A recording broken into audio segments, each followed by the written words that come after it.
So I went to Burger King today, and the manager's pretty cool. I've already got her convinced she needs to get the fuck out of there and find some better employment. Even if it's just $15 an hour, like a manager position should not be paying little, whatever the fuck she said, $13 or something like that. So, then the other coworkers were pretty chill, I guess, except for one of them. She was just fucking stupid. I can't really blame her because she's only 18 and she's still in high school, so it's like, yeah, there's something up with that. You know, you're 18 and you're still in high school, and yeah, I just feel like she's probably failed a couple of grades. Like, definitely giving me a slow kind of vibe. She was like bitching about one of the other coworkers, and she's like, I can't stand her, blah blah blah. And the manager was like, kind of looked like shocked, you know, because like the way she was describing the coworker's behavior sounded like autism to me. And then the girl was like, yeah, and then the bitch had the nerve to be like, I have Asperger's. And the manager was like, gave this facial expression like, well, there you go. That's why she's talking to you like that. That's why she's, you know, awkward and that kind of thing. But the girl has no like social awareness, you know, so she's just like continues on talking about how this girl's a bitch, blah blah blah blah blah. She's like, yeah, she said she has Asperger's, and she goes, you know what I told her? I told her that Asperger's is a term that came from eugenics, and the girl's response to that was something like, well, I mean, that's what my diagnosis is, you know, it was something along those lines, like, and she's like, can you believe that she's defending a eugenist? And I'm just like, what the fuck are you talking about? And anyways, yeah, so they're like really weird.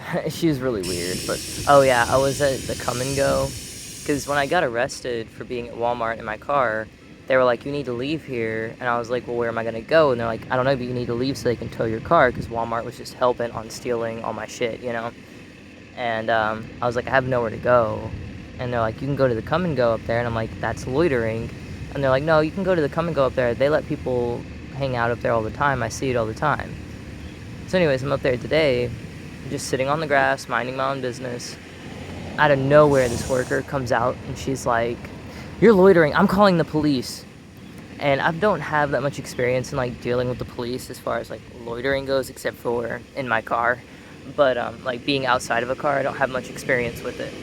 So I didn't know, like, you know, what the procedure is. But I know in general, if you go into a store and you commit a crime, like if you steal or you assault somebody or you vandalize something or you do anything against the law, and they say, we're calling the police, and then you flee the crime scene, that's going to be, like, worse than if you just stay.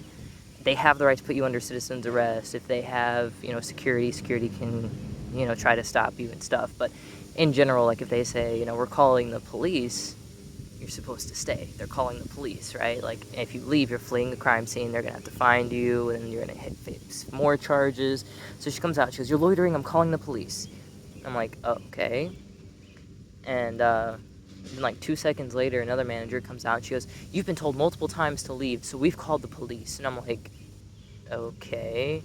And then the first girl comes back out, and she was like kind of far away, and it was like windy and shit, so I couldn't really hear her that well, and she was like talking really softly. I couldn't hear her like at all. I don't know what her deal was, because at first she was screaming at me, and then all of a sudden she came out there in this like sweet tone. I don't know, but she was like accusing me of doing drugs and was saying I'm gonna overdose or something, and I'm like, I don't do drugs. And then so in my mind, you know, it's even more reason to stay, you know, if they're calling the police, telling them all these lies about them doing drugs or something.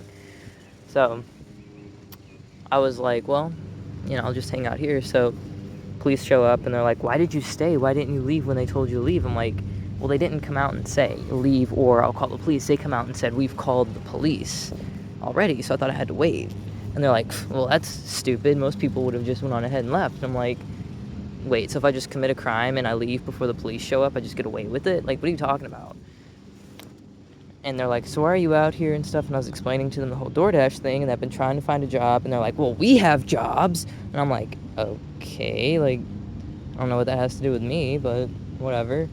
Because I was like, it's kind of difficult to find a job in this city because there's nowhere really hiring and haven't found anywhere to work at here. And they're like, well, we have jobs. There's lots of people who have jobs here. It's like, okay, and like, I didn't ask you if you have a job. Like, clearly you have a job, but I'm probably gonna be making more than you here pretty soon. So, yeah, I gotta go.